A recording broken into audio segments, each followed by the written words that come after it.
উপত্যকার জিলা কমিটির আহ্বায়ক ডাঙরিয়া, জিলার সম্পাদক মতিরাজ শর্মা ডাঙরিয়াকে প্রমুখ করে আমি আমন্ত্রণ জানাই আনিছোঁ আমার শোণিতপুর লোকসভা সমষ্টির সম্মানীয় সাংসদ মাননীয় শ্রীযুত রঞ্জিত দত্ত ডাঙরিয়া তেখেত আমার মাজত উপস্থিত হৈছেহি।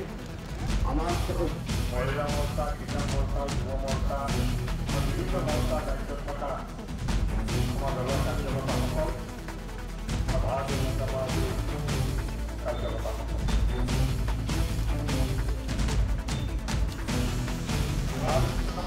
কেন্দ্ৰীয় সমিতি আৰু ৰাজ্যিক সমিতিৰ সদস্যসকলে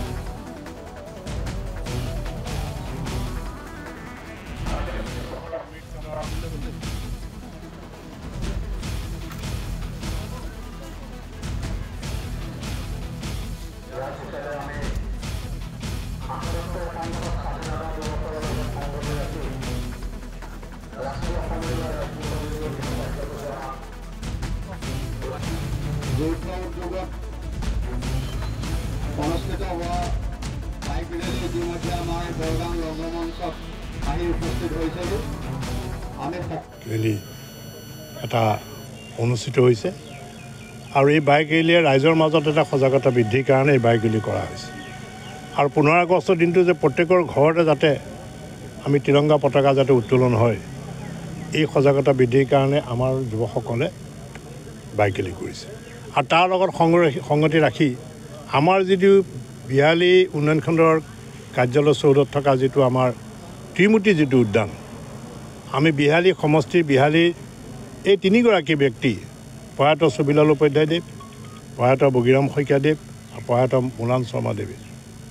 এই 3গৰাকী ব্যক্তিয়ে ইয়াত গুৰি ধৰিছিলে, আন্দোলনৰ গুৰি ধৰিছিলে। আৰু বিহালীৰ সেই ব্ৰিটিছৰ দিনত সেই স্বাধীনতা সংগ্ৰামত যিসকল ব্যক্তিয়ে আন্দোলনৰ লগত জড়িত আছিলে, জেল খাটিছিলে, আজিৰ পবিত্ৰ দিনটোত আমি তেখেতসকলক শ্ৰদ্ধাৰে আমি সোঁৱৰণ কৰিছোঁ। আৰু দলৰ কাৰ্যকৰ্তাসকলৰ মাজত যাতে আমাৰ দেশ মাতৃৰ বাবে, দেশক ভাল পাবৰ কাৰণে, ভাৰতক আমি ভাল পাবৰ কাৰণে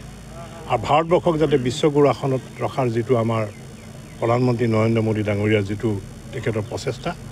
আৰু মাননীয় মুখ্যমন্ত্ৰী ডক্টৰ হিমন্ত বিশ্ব শৰ্মা ডাঙৰীয়াক অসমখনক যাতে আমি প্ৰথম স্থানত ভাৰতবৰ্ষৰ অন্যান্য ৰাজ্যৰ তুলনাত আমি যাতে সৰ্বশ্ৰেষ্ঠ ৰাজ্য হিচাপে যিটো